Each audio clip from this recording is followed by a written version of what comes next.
Well, hi guys, it's that time. It's our Bible teaching snippet of the day. Let me start today by saying it's good to be home. I was on the road last week. I was in Stillwell, Oklahoma. I spent 3 days in a church teaching and ministering healing. And I'll just stop here and say this. Pastor Charles, thank you for inviting me. I know that we've already talked about me coming back, and it would be an honor for me to come back and spend some more time in your fellowship. But thank you for taking such good care of me and blessing me. You guys are just awesome and so very kind, and I want to thank you for that. Now, with that said, I want to say this next. The last few teachings that I uploaded, and it says, "Is Jesus really enough?" Those were old teachings that I did in October of 2016. They're almost 2 years old. The story about the bird raising I did yesterday on my Tuesday testimony, that was from October of 2017. And it was truly a dead raising from a bird. This bird was laying in a puddle of blood with his mouth open, and he had been there for at least 20 minutes, better guessing like 30 minutes. So this was a real deal raising back to life for me. But today I'm going to teach a live one today. I get to be back here on Facebook with you. And what I want to do is I want to do a Q&A for the next 3 or 4 days. I've got some questions that viewers have sent in, and I want to just slow down and answer those. So I'm going to start with this one today. Is it true we should only be prayed for one time and then wait? Now, this was specifically asking about healing. But you know, this is a principle that should remain the same regardless of if we're praying about a job, about a relationship, about an investment, about healing, or any of that, okay? This should just be true no matter what we are seeking and wanting to receive. Now, let me start by saying this because this question was about healing. And I want to explain where this, I call it, incorrect teaching came from and really took hold in our healing camps, the charismatic movements that actually believe that God's healing power is still real today. This really took an anchor in these different healing camps through Smith Wigglesworth. And Smith Wigglesworth is a great, great, great man. In fact, let me just plug him real quick. If you've never listened to the documentary about Smith Wigglesworth, it's out there on YouTube, and it's called God's Generals by Robert Liardon, and he talks about Smith Wigglesworth. Smith Wigglesworth had miraculous miracles, healings. He had 23 people raised from the dead. So Smith was a very, very powerful man.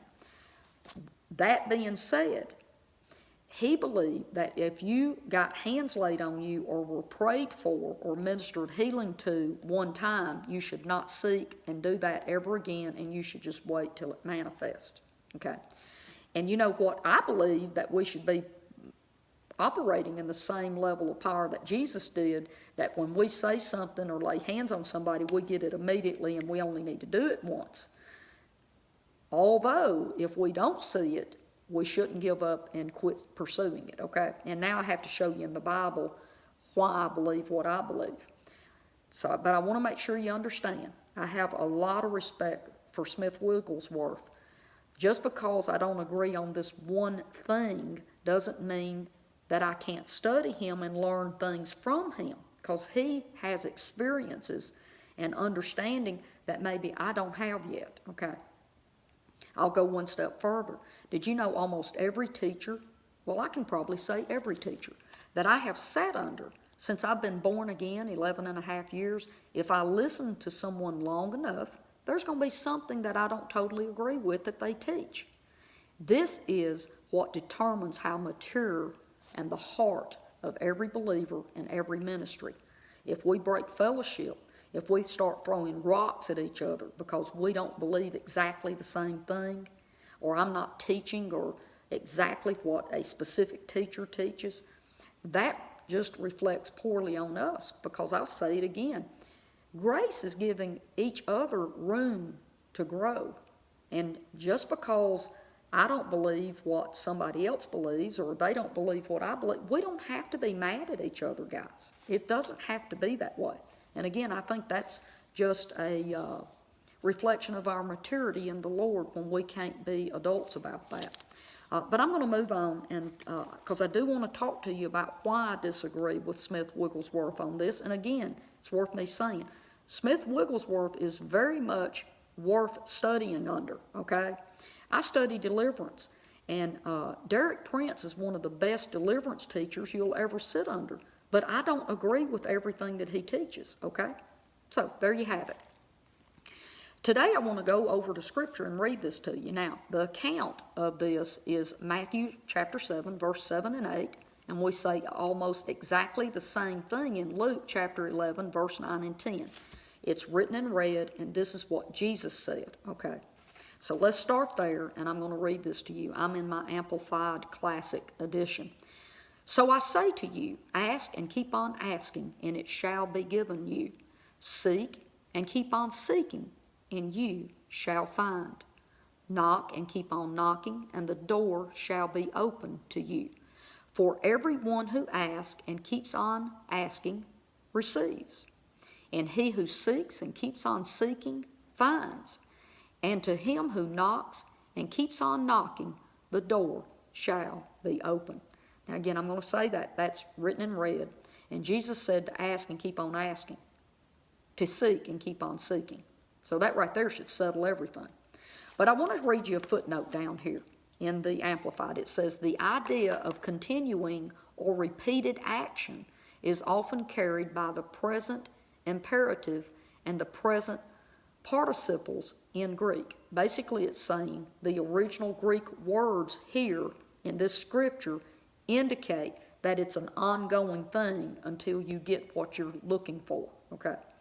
That it doesn't say to ask one time and stop. What the Greek manuscripts reveal is that you ask and keep on asking, and you will at some point get what you're asking for. Same idea with seek and keep on seeking, and knock and keep on knocking. And again, I like to say this, I can't say it often enough. Jesus said it, so we can say it, and if Jesus did it, we can do it. So now I get to show you where Jesus did this, okay? So let's go over. Let's go to Matthew chapter 26. And I'm just going to, real quick, just go through this. In verse 40, it says, and Jesus came unto his disciples, and he found them asleep. And what it was, he had went apart to pray.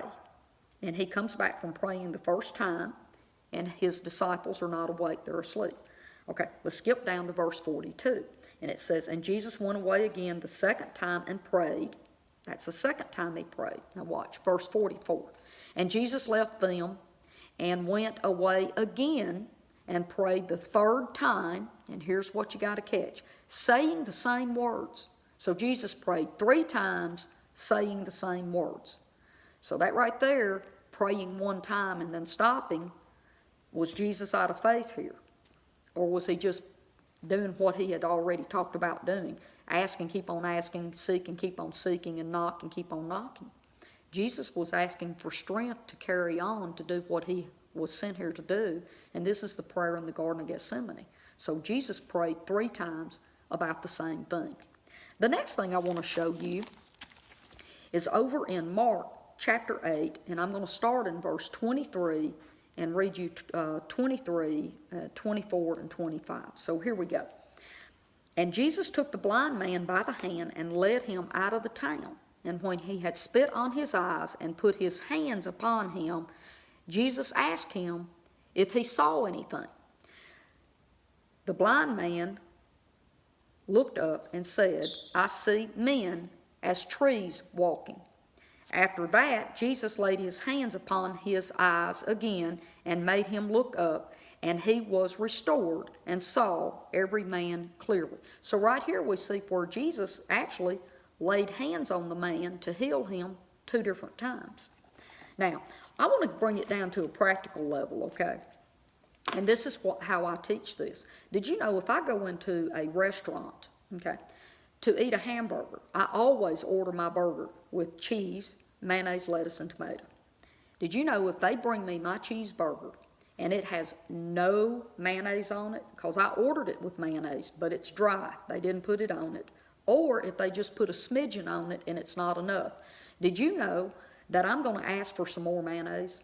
I'm going to just, and look, It doesn't have to be my server.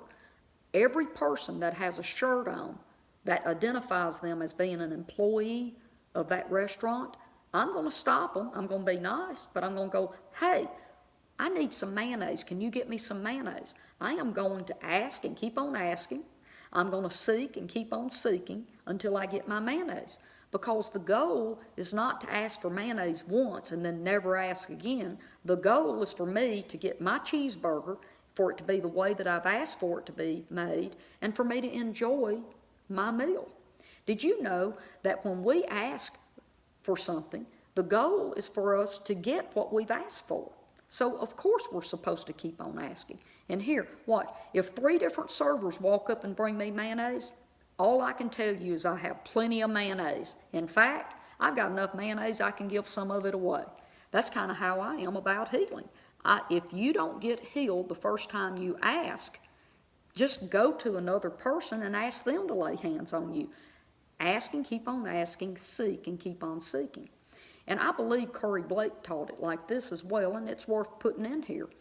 He was talking about if, for instance, and this is just an example, but if you don't see 100% healing when someone prays or lays hands on you, did you know that, let's just say you got 30% better. Number one, that proves prayer and the healing is doing something. You're in motion headed toward that thing that you're asking to have.